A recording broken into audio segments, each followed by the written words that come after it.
नमस्कार दोस्तों, मैं दीपेंद्र सिंह कुशवाहा आपके अपने चैनल जीवन स्टडी में स्वागत है। हम लोग आज भूगोल में उसी श्रृंखला को आगे बढ़ाते हुए आज हम लोग टॉपिक पढ़ेंगे कटक। कटक क्या होते हैं, और इससे पहले हम लोगों ने 3 टॉपिकों की बात कर ली थी। महासागरों में हो गया था, महासागरों में ही जलमंडल में हम लोग चल रहे हैं।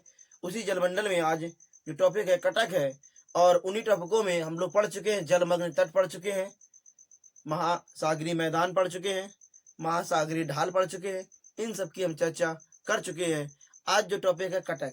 अगर कहा जाए कटक क्या है, तो पहले जिन लोगों ने वीडियो को लाइक नहीं किया हो वीडियो को लाइक कर दे, चैनल को सब्सक्राइब कर दे, बेल आइकन को जरूर दबा दे, जिससे समय समय पर आपको नोटिफिकेशन मिल सके। और चलते हैं हम लोग अपने नए टॉपिक पे। तो कटक क्या है, कटक का निर्माण कैसे होता है, और ये किस स्थिति क्या होती है। जिस तरह से हम लोग स्थल पर बड़े बड़े ऊंचे नीचे उच्चावच देखते हैं, उच्चावच का मतलब ऊंचे नीचे स्थान देखते हैं, उसी तरह समुद्रों में भी ऊंचे नीचे स्थान होते हैं। ये समुद्रों में ऊंचे नीचे स्थान कैसे बनते हैं और क्यों बनते हैं, और उनका कारण क्या है। जब हमारे पृथ्वी मंडल में जो बना हुआ विभिन्न प्लेटों से निर्माण हुआ है, उन्हीं प्लेटों के आपस में घर्षण से, उन्हीं प्लेटों के आपस में खिसकने से इन स्थलों का निर्माण होता है समुद्र के अंदर। उन्हें कहते हैं कटक। कभी कभी ये कटक समुद्र के बाहर निकल आते हैं, जिन्हें पठार के रूप में भी जाना जाता है। मैदान के बड़े बड़े लंबे भी होते हैं, मैदान के रूप में भी होते हैं। कभी कभी ये कटक समुद्र के अंदर होते हैं। तो उन्हीं कटकों की हम लोग बात करेंगे। तो हम लोग देखते हैं कटक का निर्माण कैसे हुआ। 2 प्लेटों के अपसरण। 2 प्लेटों के अपसरण का मतलब है 2 प्लेटों के आपस में संघर्षण के कारण जो स्टेनोस्फीयर है, स्टेनोस्फीयर का मतलब है पृथ्वी के तल के अंदर वाला भाग, थोड़ा जहां से क्या होता है मैग्मा निकलने से बनता है इनका।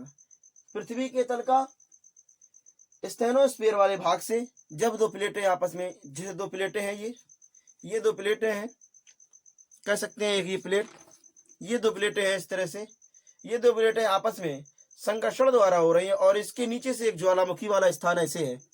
जब ये इस तरह से ज्वालामुखी है, अगर ये 2 प्लेटें आपस में खिसकेंगी तो ये ज्वालामुखी वाला स्थान बाहर निकल के आ जाएगा, और उसी से जो मैग्मा निकलेगा वो मैग्मा समुद्र के अंदर विभिन्न प्रकार के स्थलों का निर्माण करेगा, और उन्हीं स्थलों से इन कटकों का निर्माण हो जाएगा। तो अगर कहा जाए कटक का निर्माण कैसे हुआ, तो याद रखना, ठीक है। अगर कहा जाए कटक क्या होते हैं और किस तरह बनेंगे, जो कटक हैं, कटक ढाल वाले पठार और तीव्र ढाल वाले पर्वतों में मिलते हैं।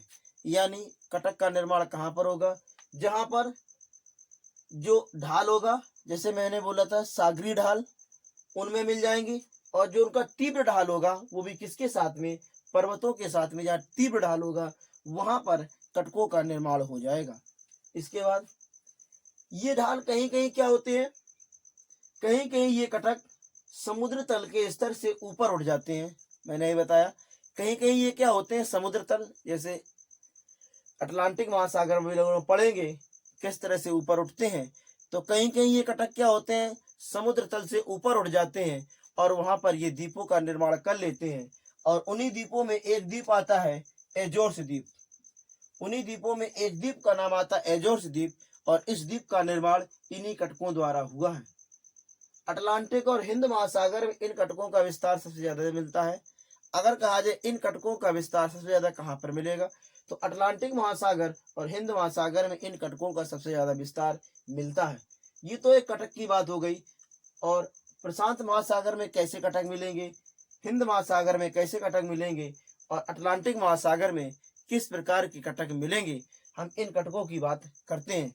अगर कहा जाए प्रशांत महासागर में, जिन्होंने इन महासागरों का वीडियो अभी तक नहीं देखा है तो पीछे वीडियो पड़ा हुआ है, हम इस वीडियो के डिस्क्रिप्शन में भी डाल देंगे लिंक, ठीक है। पूरा प्ले स्टोर का जो है प्लेलिस्ट जो है उसका लिंक डाल देंगे, और वहां से आपको ये मिल जाएगा।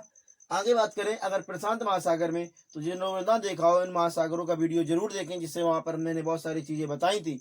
इन कटकों की बात थोड़ी थोड़ी बात की थी, लेकिन विस्तार से यहाँ पर बात कर रहे हैं। अगर कहा जाए प्रशांत महासागर में कौन सा कटक मिलेगा, तो पूर्वी प्रशांत जो महासागर होता है उसके पूर्वी भाग में एक कटक मिलता है जो पठार के रूप में है, और वो है एल्बेड्रोस पठार। कौन सा आता है? एल्बेड्रोस पठार। याद रखना, एल्बेट्रोस पठार जो मिलेगा वो पूर्वी प्रशांत महासागर मिलेगा, एल्बेट्रोस पठार। और इस पठार की दो शाखाएं मिलती हैं, इस पठार की दो शाखाएं मिलेंगी। इस पठार की दो शाखाएं, एक को बोलते हैं पूर्वी शाखा, एक को बोलते हैं पश्चिमी शाखा। जो इस पठार यानी ये कह सकते हैं इस कटक की पूर्वी शाखा और पश्चिमी शाखा के रूप में दो मिलते हैं। जो पूर्वी शाखा है वो चिली के पास में और गोमेज और नामका कटक के नाम से जानी जाती है। चिली प्रशांत महासागर में ही दक्षिण अमेरिका के पास वाला स्थान, जो दक्षिण अमेरिका का स्थान पड़ेगा चिली वाला, वहां पर चिली में और गोमेज में और नामका नामक कटक के नाम से इसका पूर्वी भाग जाना जाता है। अगर कहें इस पठार के पश्चिमी भाग को किस कटक के नाम से जानते हैं, तो इसे जानते हैं ईस्टर्न आइसलैंड कटक के नाम से जाना जाता है इसको। तो इसकी दो शाखाएं मैंने बताई, पूर्वी और पश्चिमी। जो पूर्वी है वो चिली वाले की हो गई, चिली, गोमेट और नामका, और जो पश्चिमी वाली है वो ईस्टर्न आइसलैंड के रूप में जाना जाता है। इसके बाद में ऑस्ट्रेलिया के पास में पाई जाती है, यानी विश्व की सबसे बड़ी ग्रेट बैरियर रीफ जो है ऑस्ट्रेलिया में मिलती है, ऑस्ट्रेलिया के पूर्वी तट पे मिलती है। उसी ग्रेट बैरियर रीफ के पास में एक कटक मिलता है, और ग्रेट बैरियर रीफ के पश्चिमी कटक पर, ग्रेट बैरियर रीफ के पश्चिमी भाग पर एक कटक मिलेगा जिसे कहते हैं क्वींसलैंड पठार के रूप में है। क्योंकि मैंने कहा ना, जब ये कटक समुद्र तल से ऊपर उठ जाते हैं तो विभिन्न पठार, द्वीप या पर्वतों का निर्माण कर लेते हैं। आगे हम बात करेंगे आगे, और इसकी बात तो कौन सा आएगा? क्वींसलैंड पठार, याद रखना। इसके बाद हवाई द्वीप, कौन सा?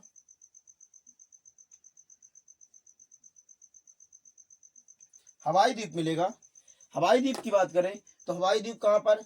मध्य प्रशांत महासागर में मिलता है हवाई द्वीप, अमेरिका के पास में है, अमेरिका के इसका अधिकार है हवाई द्वीप पर।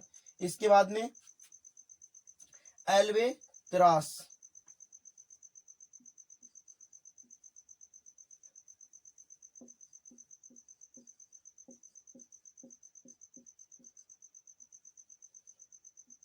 एल्बेत्रास जो कटक है वो दक्षिण प्रशांत में मिलेगा। अगर कहा जाए प्रशांत महासागर के पूर्व में कौन सा है? एल्बेट्रॉस है। और अगर कह दिया जाए मध्य में कौन सा है, ठीक है, तो यही वाला है दक्षिण वाला जो एल्बेट्रॉस बोला गया। इसी को कहीं ट्रॉस बोलते हैं, कहीं पे एल्बेट्रॉस बोलते हैं, तो पठार के रूप में है। तो ये दक्षिण प्रशांत महासागर यानी पूर्वी प्रशांत और दक्षिण प्रशांत महासागर के पास में मिलता है एल्बेट्रॉस पठार, इसी को बोलते हैं। इसकी दो शाखाएं बताई थी, तो चाहे ये चौथा ना माने, इसी को बोलते हैं पूरा इस तरह से, चाहे यही बोले, इसी की दो शाखाएं, उसी को। अगर हम हिंद महासागर की बात करें, हिंद महासागर में कौन सा कटक? हिंद महासागर सबसे ज्यादा इंपॉर्टेंट जो आता है, बहुत ज्यादा इंपॉर्टेंट है, बहुत ज्यादा इंपॉर्टेंट है, याद रखना। 90 ईस्ट कटक बोलते हैं, रिज बोल देते हैं इसको, कटक को हिंदी में रिज बोलते हैं। तो याद रखना 90 अंश ईस्ट यानी पूर्वी कटक के नाम से जाना जाता है, और वो हिंद महासागर में मिलता है, हिंद महासागर में। इसके बाद में अगला कटक मिलेगा कार्लसवर्ग कटक, ये भी हिंद महासागर मिलेगा। इसके बाद अगर 90 अंश वाला पूछे, या तो ये पूछता है सेंट पॉल, ये दो बहुत इंपॉर्टेंट इसमें मिलते हैं, सेंट पॉल और ये वाला। तो याद रखना सेंट पॉल कटक का है, दक्षिण हिंद महासागर में है। अगर कहा जाए 19 ईस्ट कटक, तो कहाँ पर मिले? 19 ईस्ट रिज बोल दें तो कहाँ पर मिल जाएगा? तो याद रखना हिंद महासागर में। इसके बाद चैगोस कहाँ पर, और सोकोना ये कहाँ पर मिलेगा? उत्तरी हिंद महासागर में। चैगोस और सोकोना कहाँ पर मिल जाएगा? उत्तरी हिंद महासागर मिल जाएगा। इसके बाद में एम्स्टर्डम जो मिलेगा दक्षिणी हिंद महासागर में कटक मिल जाएगा। एम्स्टर्ड कहाँ पर मिल जाएगा? दक्षिण हिंद महासागर में। इसके बाद चौगोस और सोकोना कहाँ पर मिलेगा? उत्तर हिंद महासागर में।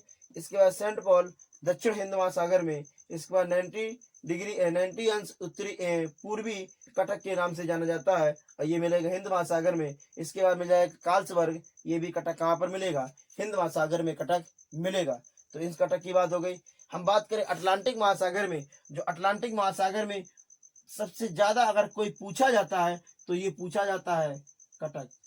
सबसे ज्यादा कटक के बारे में पूछा जाए, क्योंकि ये कटक, जिस तरह से हम लोग एक क्वेश्चन पढ़ते हैं, विश्व की सबसे लंबी पर्वत श्रृंखला उसे पढ़ते हैं एंडीज, उसी तरह से वो स्थल पर है, उसी तरह से पर्वत श्रृंखला के रूप में समुद्र के अंदर ये मिलती है। पर्वत श्रृंखला के रूप में सबसे लंबी पर्वत श्रृंखला समुद्र के अंदर जो पाई जाती है वो मध्य अटलांटिक कटक के नाम से जानी जाती है। समुद्र के अंदर लंबी पर्वत श्रृंखला के रूप में मिलेगी। अगर हम कहें मैप में थोड़ा बताना चाहें तो किस तरह से देखें जरा, चलिए यही बता दे रहे, छोटे से मैप में देखिए, समझने की कोशिश करेंगे। जो अटलांटिक महासागर है, मैंने बताया था एस आकार का है। अटलांटिक महासागर जो एस आकार का है, ये अमेरिका, दक्षिण अमेरिका वाला भाग,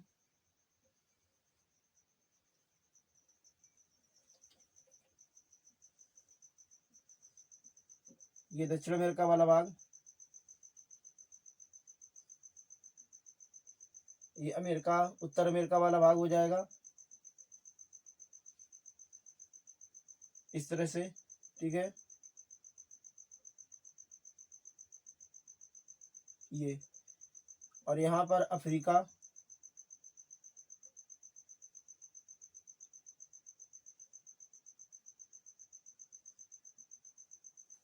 ये अफ्रीका के स्थान, जो ये एस आकार का मिलता है, ये एस आकार का जो अटलांटिक महासागर है, इस अटलांटिक महासागर में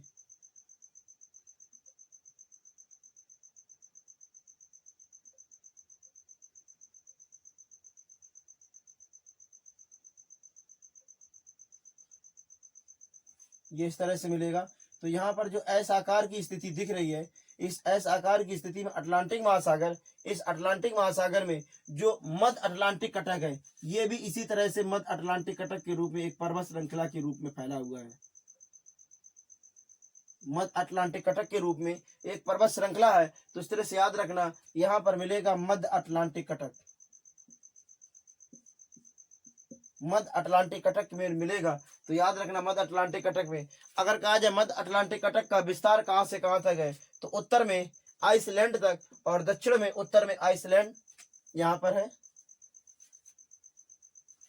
आइसलैंड हो जाएगा, यहाँ पर आइसलैंड मिलेगा उत्तर अमेरिका के पास में आइसलैंड, और दक्षिण में उसका विस्तार कहां तक है, तो दक्षिण में उसका विस्तार है वोवेट द्वीप तक, दक्षिण में उसका विस्तार वोवेट द्वीप तक, और उत्तर में आइसलैंड द्वीप तक इसका विस्तार मिलता है। तो इसी तरह से अगर कहा जाए, इस कटक को दो भागों में जब भूमध्य रेखा काटती है, इस कटक को दो भागों में जब भूमध्य रेखा काट देती है, तो इस कटक के दो भागों में काटने का इस कटक के दो नाम आ जाते हैं। एक को बोलते हैं डॉल्फिन कटक, एक को बोलते हैं चैलेंजर कटक। तो याद रखना, इस कटक के दो नाम आ जाते हैं। उत्तरी वाले भाग को बोलते हैं डॉल्फिन और दक्षिणी वाले भाग को बोल देते हैं चैलेंजर। यानी कह सकते हैं इस वाले भाग को बोल देंगे चैलेंजर और इस वाले भाग को बोल देंगे डॉल्फिन कटक।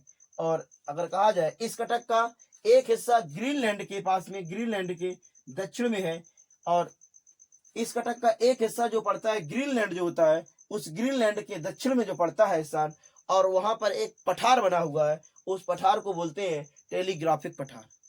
उस पठार को क्या बोलते हैं? टेलीग्राफिक पठार।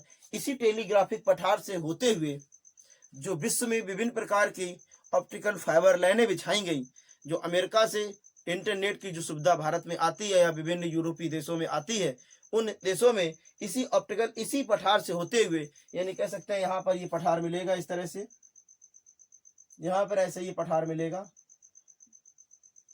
अमेरिका से जब इंटरनेट जनरेट होता हुआ यूरोपीय देशों, अफ्रीका देशों में आता है, तो इसी पठार से होते यहाँ पर प्रवेश कर जाता है ऑप्टिकल फाइबर लाइन द्वारा।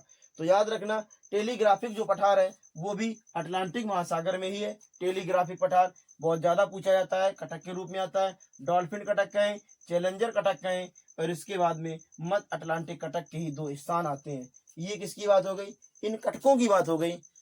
तो अगर वीडियो अच्छा लगा हो तो कॉपी में नोट डाउन जरूर करते रहें और शेयर करें, सब्सक्राइब भी करें और लाइक जरूर करें।